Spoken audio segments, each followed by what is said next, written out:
Lockdown 1, 2, 3, 4 के बाद unlock 1 लागू हो चुका है। कुछ राहत मिली है, आम जिंदगियां पटरियों पर लौट रही है।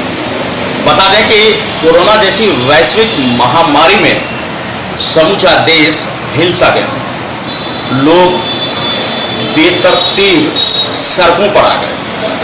सरकार के तमाम वायदे, तमाम कवायद भी झूठा और कमतर साबित हुआ है। आज बिहार विवाद बात में हम एक ऐसे शख्सियत से बात करेंगे जो इन मुद्दों पर अपनी राय रखेंगे। आम आदमी पार्टी के बिहार के प्रदेश के प्रवक्ता नियाज अहमद हमारे साथ हैं। जानने की हम कोशिश करेंगे कि बिहार से लाखों करोड़ों मजदूर पलायन को मजबूर क्यों है, सरकारी व्यवस्था यहाँ दुरुस्त क्यों नहीं है, क्या वजह है कि बिहार खनिजों के प्रदेश होने के बावजूद गरीब और गरीब होता जा रहा है, क्या वजह है कि सरकार अमीरी के रास्ते पर आगे तो बढ़ती है लेकिन यहाँ के वोटर दिनों दिन गरीब और भुखमरी के शिकार होते जाते हैं। नियाज जी, सबसे पहले तो आपको हमारे चैनल में आपका स्वागत है। जी बहुत बहुत धन्यवाद आपका। आपके सभी चैनल के सभी दर्शकों को मेरा नमस्कार। नियाज जी, लॉकडाउन 1, 2, 3, 4 लागू हुई और इस अचानक लॉकडाउन के लगने के बाद से आम आदमी बेहद त्रस्त हुआ है। जैसा कि देखा गया कि लाखों करोड़ों श्रमिक जो बिहार के थे वे अचानक हुए लॉकडाउन से सड़कों पर आ गए, उनकी रोजी रोटी की समस्या हो गई। क्या आपको नहीं लगता है कि सरकार को लॉकडाउन लगाने से पहले कोरोना को रोकने के लिए कोई ठोस कार्रवाई करनी चाहिए थी, और अगर लॉकडाउन लगाना भी था तो कुछ वक्त लेकर या कुछ वक्त पहले इसको लेकर एक जरूरी पहल करनी चाहिए ताकि आम लोगों को रोजी रोटी की समस्या ना उत्पन्न हो? जी बिल्कुल, आपका कहना कई हद तक जायज़ था, मगर इस बात से भी सहमत हूँ कि ये जो सरकार के द्वारा लिया गया फैसला लॉकडाउन का, वो बहुत जल्दबाजी में लिया गया और परिस्थिति कुछ ऐसी थी कि इस परिस्थिति में ये लिया गया कुछ हद तक सही निर्णय था। मगर इसके अलावा जब समस्याएं उत्पन्न हुई, मजदूर जो इतना हाहाकार मचा मजदूरों में, आपने देखा कि लोग पैदल चलते आ रहे थे, बच्चे हैं, बूढ़े हैं, इतनी तरह की जो व्यवस्थाएं जो हुई उस पर भी सरकार समय रहते हुए सही दिशा निर्देश लागू करके उसको सही तरीके से उसका क्रियान्वयन किया जा सकता था। जैसे कि हमने विदेशों से बहुत सारे फ्लाइटों से लोगों को वहाँ से बुलाया है, वैसी व्यवस्थाएं, क्योंकि आपका पूरा का पूरा जो एरोप्लेन का जो नेटवर्क था वो पूरा लॉकडाउन में पूरा खड़ा था।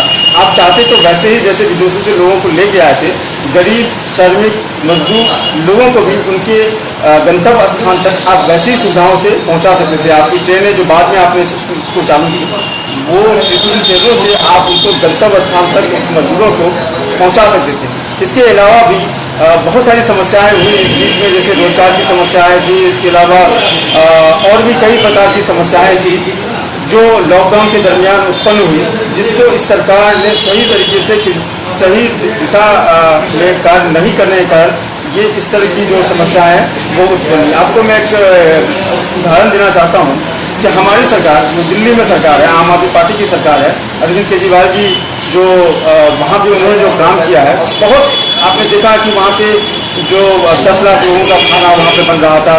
इसके अलावा कई तरह की व्यवस्थाएं वहाँ पे उन्होंने आम आदमी पार्टी की सरकार ने की, घरों तक जाके राशन पहुँचाया, अन्य प्रकार की जो सामग्री जो होती है, राहत सामग्री, वो एक एक घर तक जाके पहुँचवाया। वहाँ पे 5,000 रुपये लोगों के खाते में वहाँ पे डलवाया।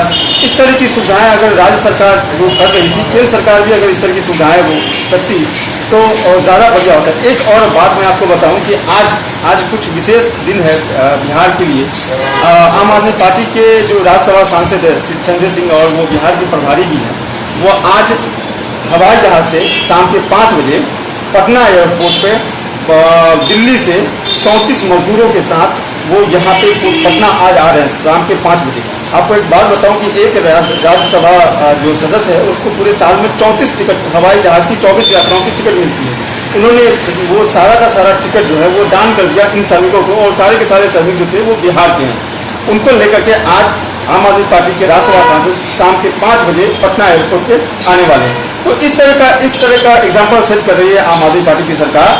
जो आम आदमी पार्टी के जो हमारे मुखिया हैं वो वैसी जो सुविधाएं हैं, राज्य सरकार हो या केंद्र सरकार हो, वो बिल्कुल मुहैया करा सकते। हम बिहार की बात करेंगे। बिहार सरकार गरीबों को 1-1 हज़ार रुपये और 5 किलो चावल मुफ्त में दे रही है। 1 किलो दाल की भी व्यवस्था देर से ही सही दी जा रही है, लेकिन पीडीएस डीलरों द्वारा इसमें भारी मनमानी देखने को मिला। पूरे बिहार में इस पर आवाज़ उठी। हमारे चैनल ने भी इसकी मनमानी के ऊपर आवाज़ उठाया कि यह लोगों तक पर्याप्त नहीं पहुंच पा रही है। क्या आपको नहीं लगता है कि ये सुविधाएं ऊँट के मुंह में जीरा के समान है? बिल्कुल। आज के समय में अगर 1000 रुपये की बात करें तो हम भी जानते हैं कि 1000 रुपये होता कितना है। इस 1000 रुपये में एक गरीब का घर, लॉकडाउन का पीरियड लगभग 2 से ढाई महीने का पीरियड हो गया, और इस पीरियड में 1000 रुपये का अमाउंट या 5 किलो चावल या 20 किलो दाल, ये ऊँट के मुंह में सचमुच एक जीरा है। और ये भी जो रकम बिहार सरकार दे रही है वो भी सही लोगों तक नहीं पहुंच पा रहा। अगर किसी के पास पहुंचा भी है तो उसमें बहुत सारी धांधली हो रही है। अभी मास्क और साबुन बांटने का जो कार्यक्रम है वो बिहार सरकार ने चलाया, और हकीकत आप जाके देखिए, किसी से भी पूछ लीजिए, कहीं भी मास्क और साबुन का वितरण नहीं हो रहा है, किसी भी पंचायत में इसका वितरण नहीं हो रहा है। तो इस तरह की जो व्यवस्थाएं हैं वो बहुत सारी व्यवस्थाएं हैं। आप राज्य सरकार कहती है कि हमारी पूरी टीम अलर्ट में है, हम हर तरह की सुविधाएं दे रहे हैं, सारी स्वास्थ्य सेवाएं हमारी जो है वो मुस्तैद है। मगर आप बताइए कि लॉकडाउन से पहले जितने भी हेल्थ वर्कर, डॉक्टर्स हो, नर्सेज हो, जितने भी जहाँ भी अपॉइंटेड थे, क्या लॉकडाउन के पीरियड में आपने एक्स्ट्रा किसी को अपॉइंट किया?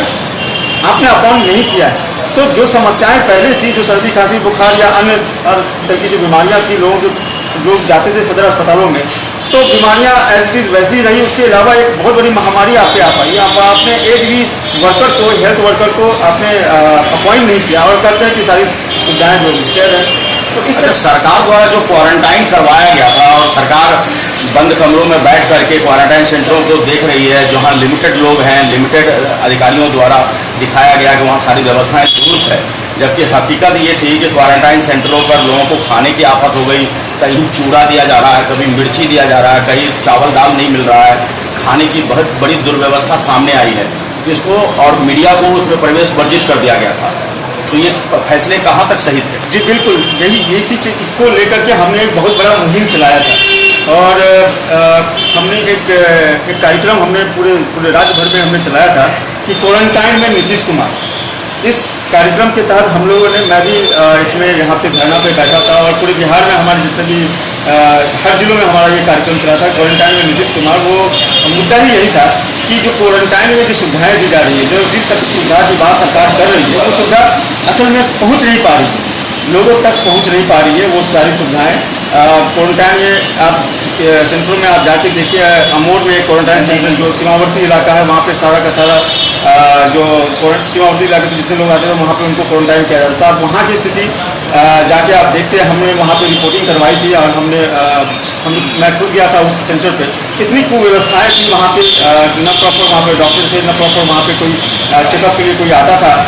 कभी जो बाहर से मजदूर आ रहे थे उसको चेकअप खाली आता था, डॉक्टर चेक करके वो फिर वापस घर चला जाता था। इस सेंटर पे कोई भी प्रॉपर डॉक्टर सुबह से शाम ड्यूटी 24 घंटे की ड्यूटी वहाँ पे नहीं देता। खाने पीने की समस्याएं तो है, मच्छरदानी की कहीं नहीं मिल रही है, तो कहीं खाना नहीं मिल रहा है।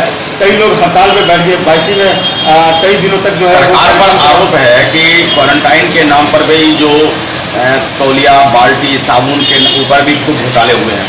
क्या कहना चाहिए? जी बिल्कुल। आप देखिए जो शहरी इलाकों में तो कमोबेश थोड़ी बहुत सुविधाएं क्वारंटाइन सेंटरों में मिल जाती थी, मगर जो ग्रामीण परिवेश में आप जाकर देखिए, जो ग्रामीण गाँव में जो सरकारी स्कूलों में जो क्वारंटाइन सेंटर में, तो वहाँ की स्थिति आप जाके देखिए, न सही से कोई बाथरूम वहाँ पे आपको उपलब्ध था, न ही वहाँ पे रहने की व्यवस्था सही थी।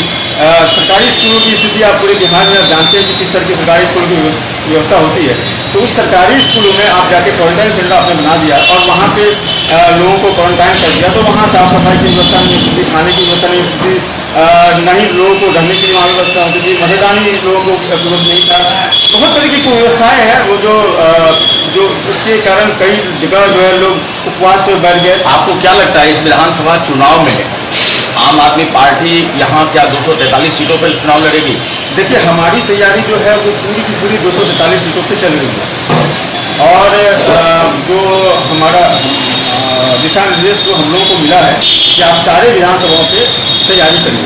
बिहार चुनाव में दिल्ली के तर्ज पर क्या आम आदमी पार्टी बिहार में भी फ्री बिजली फ्री पानी जैसे किसी मुद्दे को उठाएगी? देखिए, जो दिल्ली का मॉडल है वही मॉडल हम बिहार में भी बिल्कुल लेके आएंगे। हम लोग जो शिक्षा स्वास्थ्य को सबसे ज़्यादा प्रायोरिटी देते हैं और शिक्षा और स्वास्थ्य ये हम लोग की मेन प्रायोरिटी है। दिल्ली सरकार ने भी इसमें बहुत काम किया है, अरविंद केजरीवाल जी की सरकार ने भी शिक्षा पे बहुत काम किया हुआ है, स्वास्थ्य पे भी बहुत काम हुआ है। वो जो दिल्ली मॉडल है वो हम पूरा का पूरा बिहार में लाएंगे और उसी मॉडल पे हम चुनाव भी यहाँ पे लड़ेंगे। जैसा कि आपने बिहार विवाद बात में देखा कि नियाज अहमद आम आदमी पार्टी के तरफ से कह रहे हैं कि यहाँ भी बिहार विधानसभा चुनाव में कई सगुफे छोड़े जाएंगे। हो सकता है कि आपको आम आदमी पार्टी फ्री बिजली भी दे दे और शिक्षा व्यवस्था भी दुरुस्त करे। बहरहाल ये तो चुनाव के बाद ही पता चलेगा कि ऊंट किस करवट बैठता है, लेकिन इतना तय है कि इस बार बिहार की जनता मूड बना चुकी है और देखना दिलचस्प होगा कि उस मूड के नतीजे किस करवट बैठती है। आखिरकार 15 सालों से काबिज नीतीश सरकार जनता का भरोसा जीत पाते हैं या फिर विपक्ष में बैठकर कोई अन्य पार्टी सरकार का शासन चलाने के लिए अपना चाबुक चला देंगे। कहीं मत जाइए, हमारे साथ बने रहिए और देखते रहिए अनुभवी आंखें न्यूज, क्योंकि यह है आपका चैनल, आपकी आवाज़। अगर आपने अब तक हमारा चैनल सब्सक्राइब नहीं किया है तो सब्सक्राइब करें और बेल आइकन अवश्य दबाएं ताकि खबरों का नोटिफिकेशन आपको मिलता रहे।